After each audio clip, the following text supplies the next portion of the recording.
Bom dia a todos, né? Paz do Senhor Jesus. Eu vim fazer um estudo hoje e eu gostaria de estar compartilhando com os amados, né? Com os irmãos. O Espírito Santo tem ministrado muito no meu coração e eu vou estar lendo lá em Colossenses 1, 7 e 8.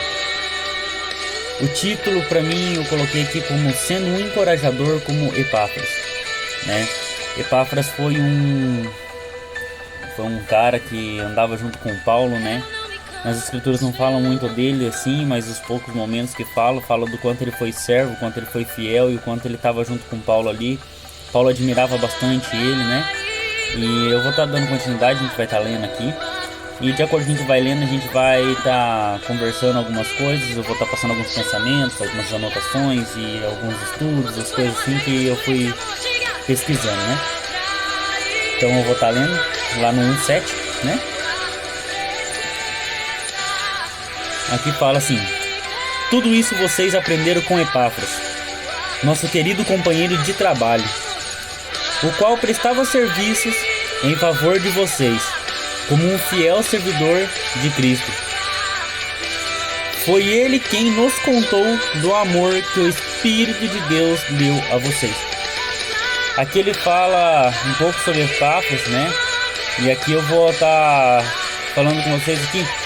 Quando Paulo abre a sua carta para a sua igreja lá em Colossenses, ele menciona o seu pastor, né? O Epáfras. O nome Epáfras ele significa amável. Paulo apreciava a comunhão e o apoio que ele recebeu de Epáfras. E a gente encontra, né, Paulo mencionando da sua cooperação, lá no versículo 7, né, ele fala: segundo aprendestes de Epáfras, nosso amado conservo.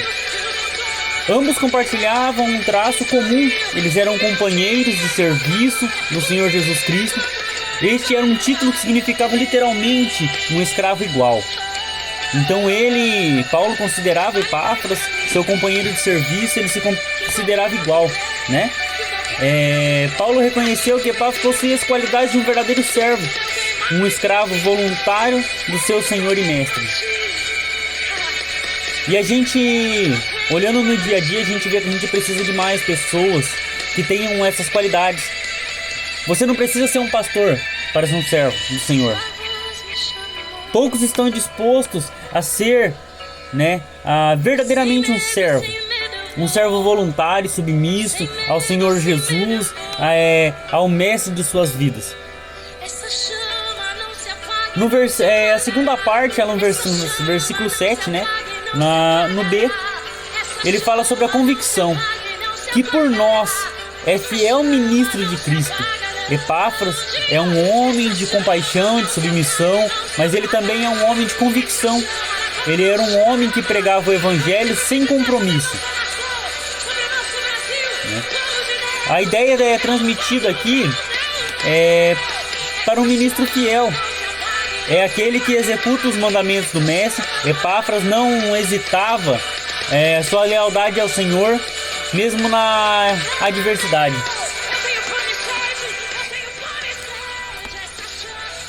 E aqui fala assim, tipo assim: é o desejo do meu coração de ser um ministro fiel. Eu quero cumprir com os mandamentos do Senhor Jesus a todo custo. Eu quero ser alguém que pregue verdadeiramente sem compromisso e que permaneça firme na palavra. Você deve desejar muito isso na sua vida também, né? Você pode ser chamado para pregar. Você não pode não ser chamado para pregar, né?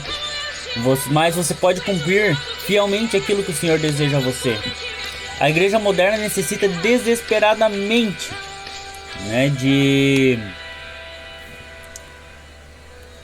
de convicção. Aqueles que executarão fielmente os mandamentos do mestre sem compromisso nenhum. A gente conversando, fala lá no versículo 8, né, sobre o compromisso, o qual também nos declarou o nosso amor, o vosso amor no Espírito. Então ali ele fala do seu compromisso. ele também declarou o vosso amor no Espírito. Ali ele está falando de Epáfras, né? Que Epáfras tinha declarado o amor que ele tinha pelo Espírito de Deus, né?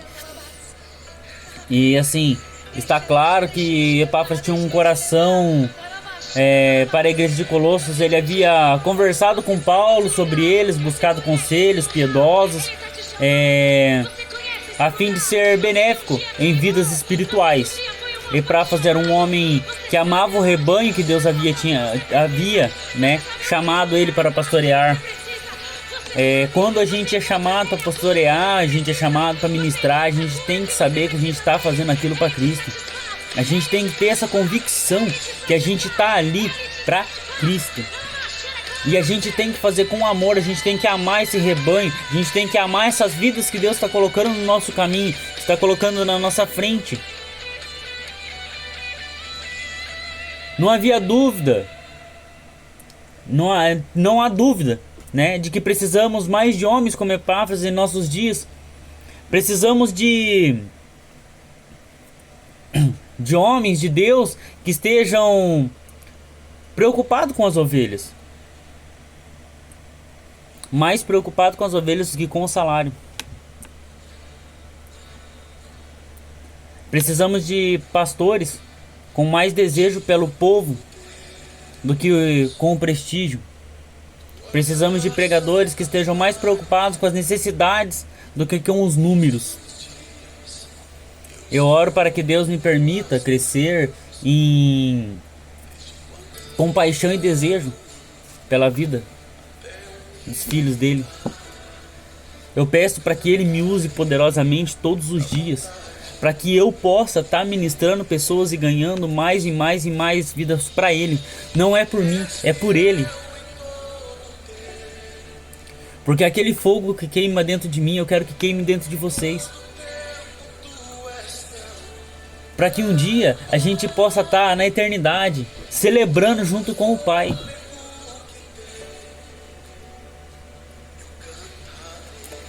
Precisamos de membros da igreja que estejam comprometidos com o bem-estar de toda a igreja. Também aqueles que possuem profundo amor e compromisso para o Senhor e sua igreja. A gente tem uma pessoa assim, a gente tem uma irmã na igreja que quando eu vejo o comprometimento dela, cara, eu fico admirado.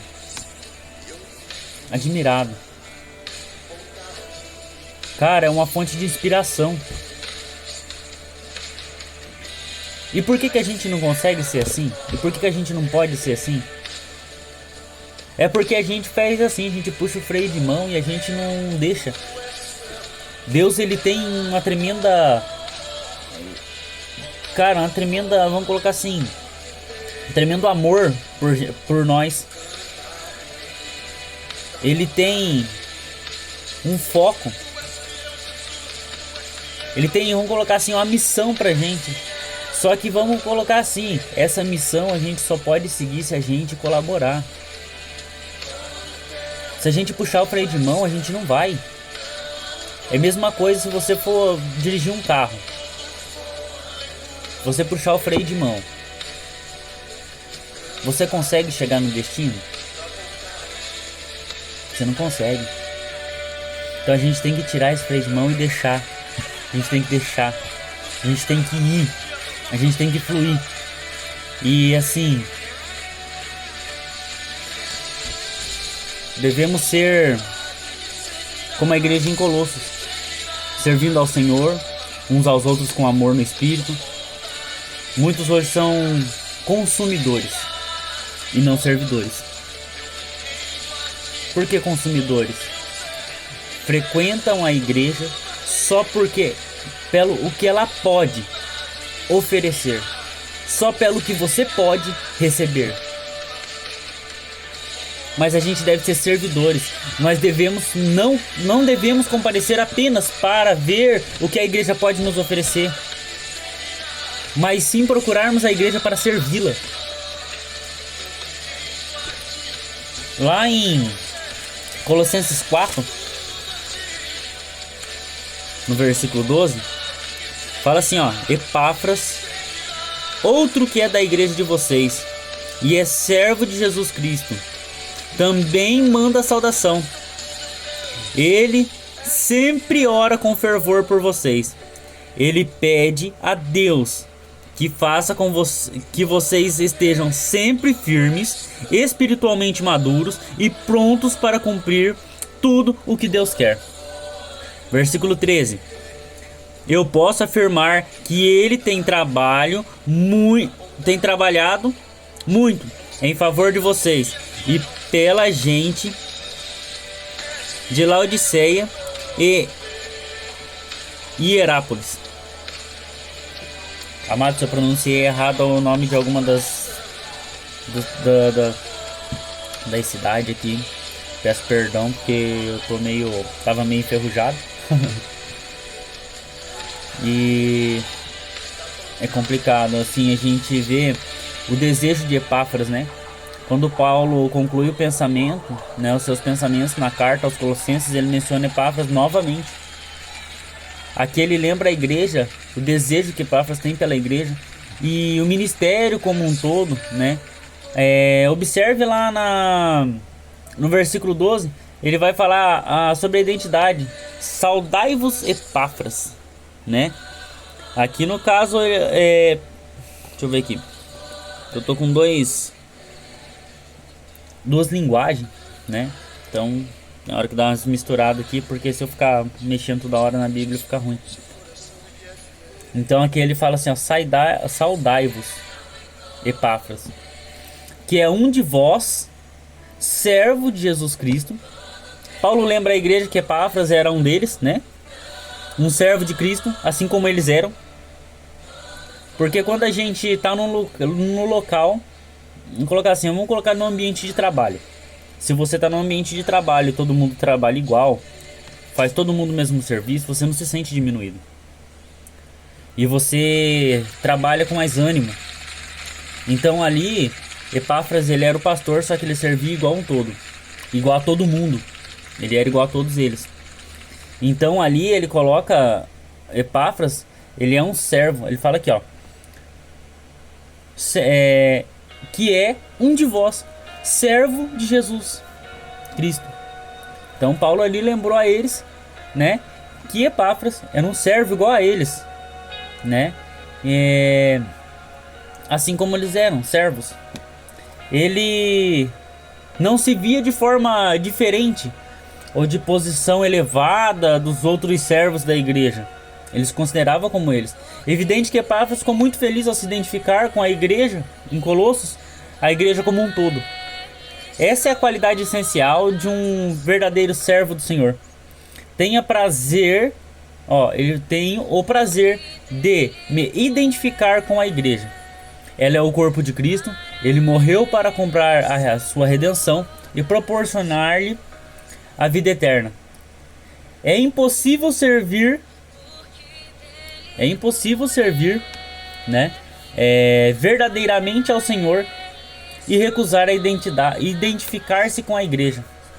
Então ali é impossível você servir o Senhor, é impossível você pegar e falar do Senhor Jesus e você não se identificar com a igreja. Nós somos a igreja. Então quando a gente fala do amor do Senhor, a gente está se identificando com a igreja, né? E assim ele fala também aqui, ó,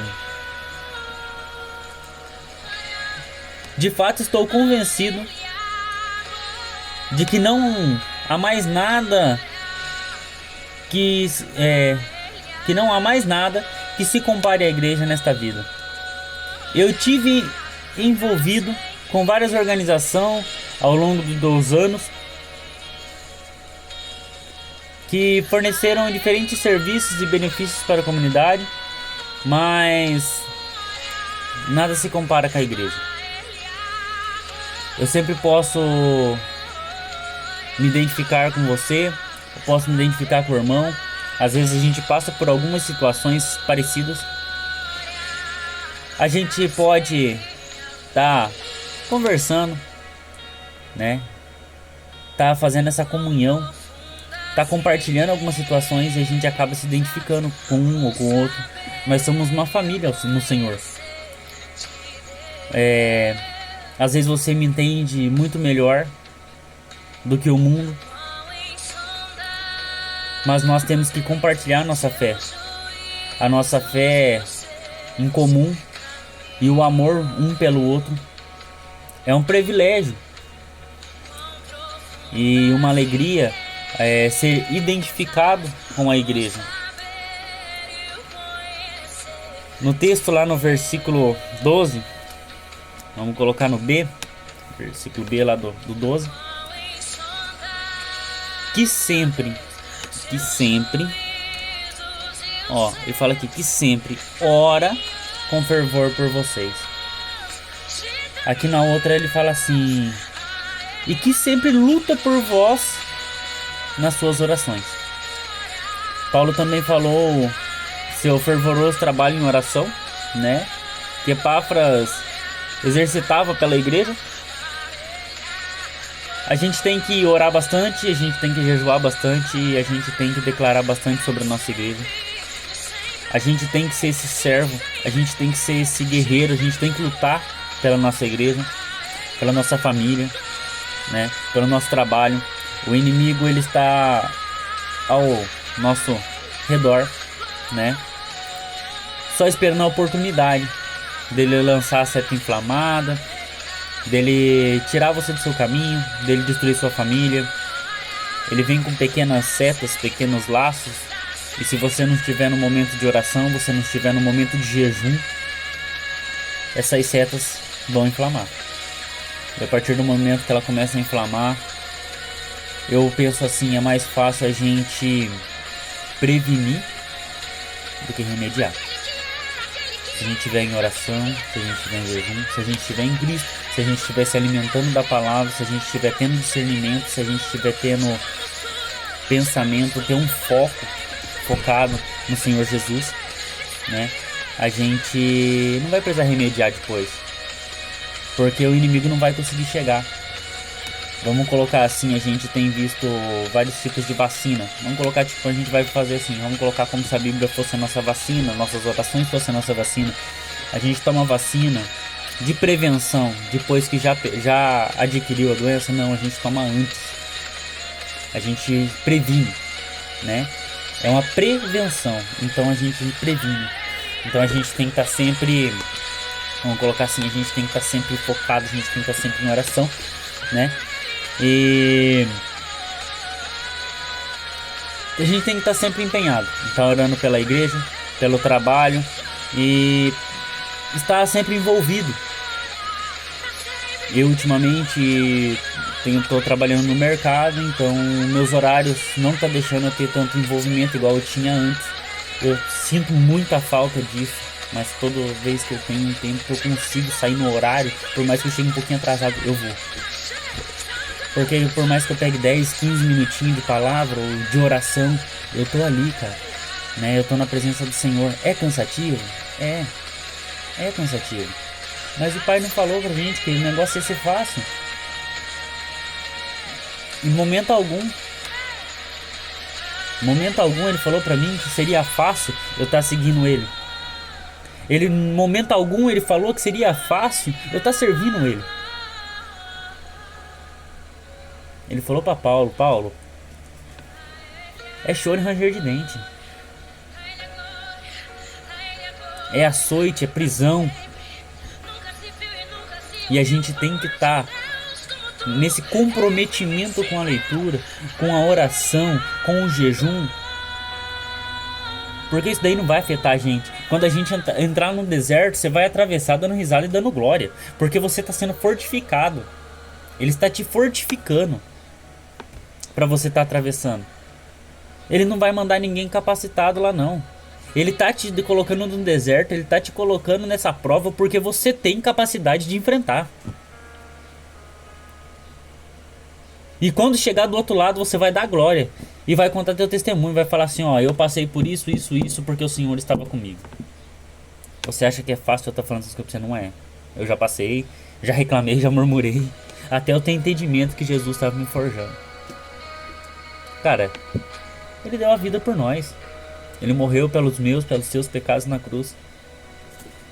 Se ele fez isso, é porque ele contava com você, comigo.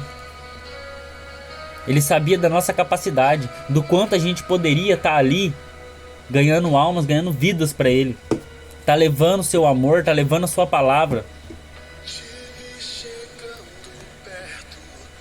Eu não consigo pensar em mais nada mais importante ou necessário em nossas vidas do que essa fervorosa oração. Se você quer ser um verdadeiro servo do Senhor, comprometa-se a orar pela sua igreja com uma base consistente.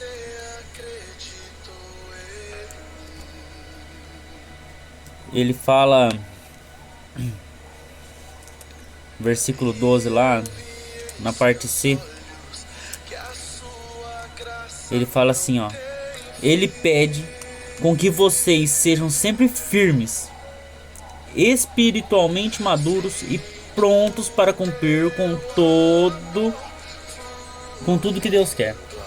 Na minha outra linguagem ele vai falar assim, ó: para que você permaneçais perfeitos e plenamente seguros em toda a vontade de Deus.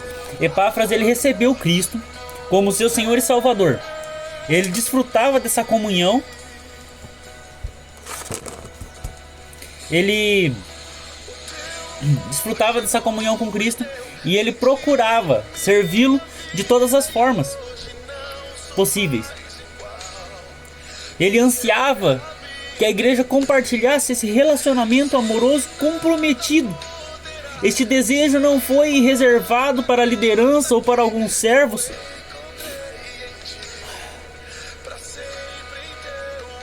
Ele ansiava.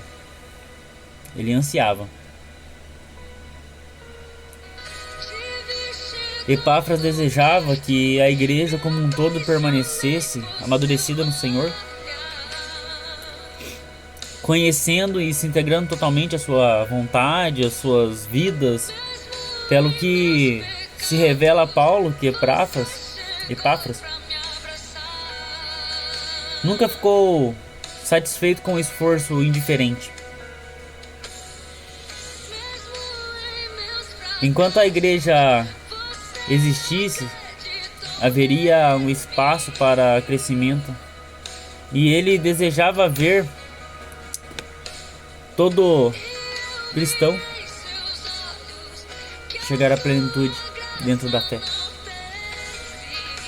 Não deveria ser o nosso desejo também? Eu te faço uma pergunta: esse não deveria ser nosso desejo também? Epáfras modelou o discipulado para nós. Ele queria ajudar o cristão a amadurecer na fé. E muitas vezes ficamos tão ocupados e consumidos pelas nossas próprias vidas e responsabilidades que não conseguimos enxergar as necessidades dos outros. A comunhão nunca alcançará todo o seu potencial, até que cada membro tenha crescido em sua fé e esteja a caminho da maturidade espiritual. Você pode pensar que é um processo que nunca veremos realizado. Você está certo. Mas devemos fazer todos os esforços para discipular aqueles com quem servimos e adoramos. Os cristãos maduros devem estar dispostos a investir na vida uns dos outros, compartilhar a sabedoria, dons, habilidades com eles e os esforços de produzir mais cristãos maduros, que por sua vez discipulam os outros. Aqui ele está falando do nosso modelo que a gente tem hoje na nossa igreja, modelo de discipulado. E no versículo 13, ele deixa o seu legado: pois dou-lhe o testemunho de que tem grande zelo por vós, como também pelos que estão em Laodiceia e pelos que estão em Hierápolis. Podemos, aqui no outro meu aqui ele vai falar assim, ó: eu posso afirmar que ele tem trabalhado muito em favor de vocês. E pela gente de Laodiceia, e de Herápolis. Então aqui fala muito sobre o amor que ele tinha, não só por onde ele estava, ali em Colossos, mas sim por outras partes, né, por outras regiões, por outras cidades que estavam ali vizinhas.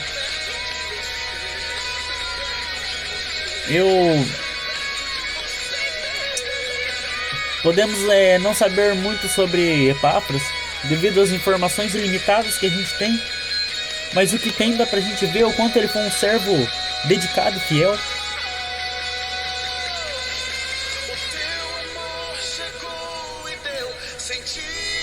Mas ficou evidente que ele havia impactado a vida de muitos. Paulo sabia que ele era zeloso pela igreja em Colossos. A vida em Laodiceia e Hierápolis também é evidente que Epáfras foi fundamental para a fundação e o florescimento de todas as 3 igrejas, né? De Colossos, né? De Laodiceia e Hierápolis.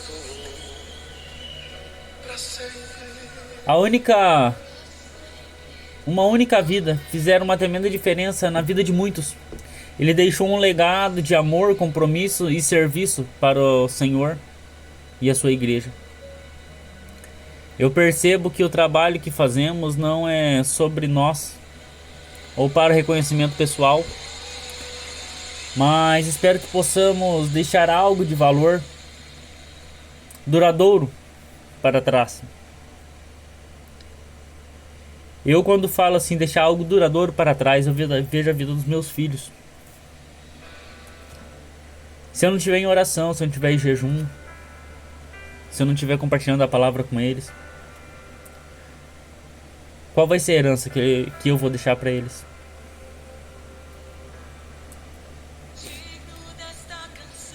O Senhor fala que os filhos são herança. E quando a gente recebe uma herança do Pai, a gente tem que cuidar. Quando chegar naquele dia, eu quero falar: Pai, eu dediquei o meu tempo para eles. Eu orei, eu jejuei, eu compartilhei.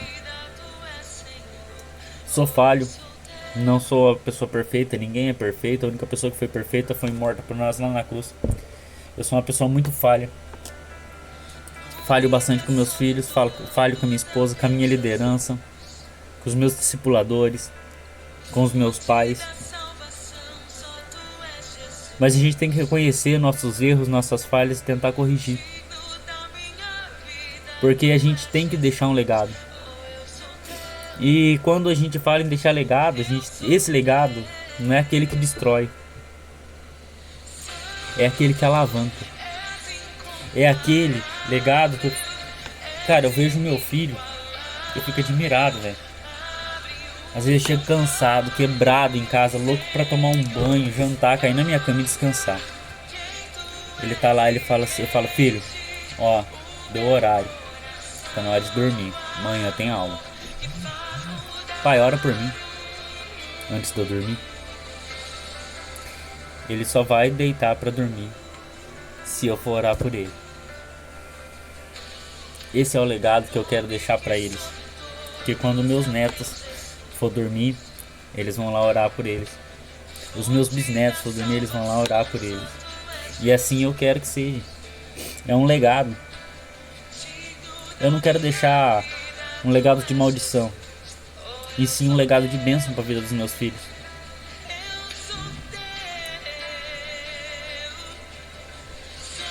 Não seria uma tragédia passar uma vida inteira em uma igreja particular e não causar um impacto em alguém de lá? Eu quero deixar um legado para trás.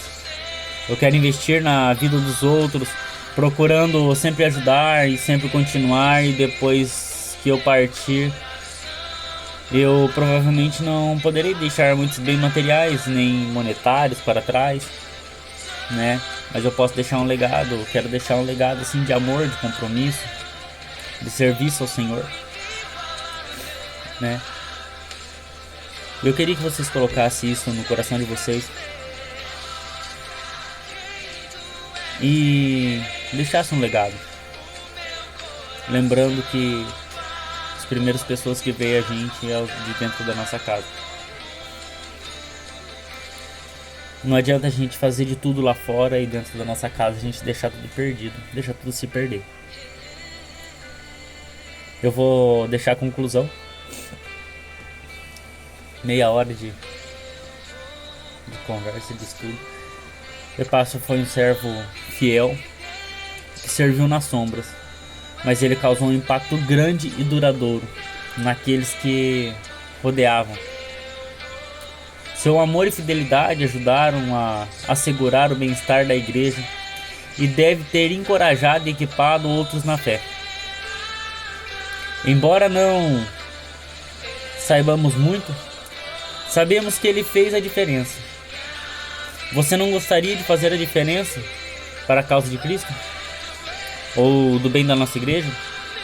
Você está disposto a ser usado pelo Senhor e investir na vida dos outros? Você se comprometerá a servir o Senhor e ao lado dos outros esforçando-se, né, para fortalecer a sua congregação e assegurar a sua longevidade? Você pode argumentar que você não tem muita habilidade, mas eu diria ao contrário. Você pode orar ao Senhor pela sua igreja. Não há nada maior do que se possa fazer do que seja mais necessário. Se você ainda não é salvo, peço-lhe que responda ao chamado de Cristo na salvação. Ele quer que você faça parte do corpo dele, da igreja dele. Ele quer que você sirva e possua a vida eterna quando a vida na terra acabar. Venha a ele, e se ele está lidando com você, a salvação nesse dia. Deus, ele está te chamando. Ele tem um chamado na sua vida, ele tem um chamado na minha vida, ele tem um chamado na vida de todos. Eu acho muito interessante dizer que eu gosto de compartilhar lá de Jeremias, que fala dentro do ventre de sua mãe, né? Eu lhe coloquei dentro, você foi chamado desde o ventre da sua mãe para ser profeta sobre as nações. Eu gosto de falar bastante isso porque você já pensou a quantidade de, vamos colocar assim, quantidade de vidas que podia ter nascido nesse lugar? Vamos colocar, quando você fecundou a sua mãe, você foi escolhido. Naquele momento que você entrou dentro do útero ali, você foi escolhido. E se você foi escolhido, cumpra com o propósito que Deus tem na sua vida. Porque se você está aqui nesse momento, é porque Ele tem um propósito para você. Ora, pede para Ele. Se você não aceitou Ele como seu Senhor e Salvador, aproveita esse momento e aceita Ele como seu Senhor e Salvador. Vou estar orando aqui pra gente estar encerrando. Gostei muito de estar compartilhando.